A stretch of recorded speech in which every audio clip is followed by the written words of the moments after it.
بسم اللہ الرحمن الرحیم۔ السلام علیکم ورحمۃ اللہ وبرکاتہ۔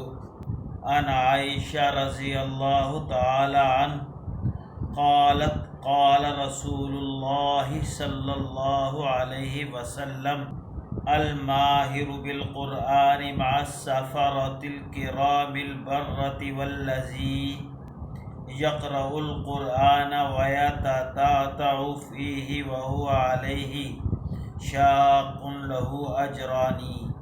عائشہ رضی اللہ تعالی عنہا نے حضور اقدس صلی اللہ علیہ وآلہ وسلم کا یہ ارشاد نقل کیا ہے کہ قرآن کا ماہر ان ملائکہ کے ساتھ ہے جو میر منشی ہیں اور نیک کار ہیں، اور جو شخص قرآن شریف کو اٹکتا ہوا پڑھتا ہے، اس میں دقت اٹھاتا ہے، اس کو دوہرا اجر ہے۔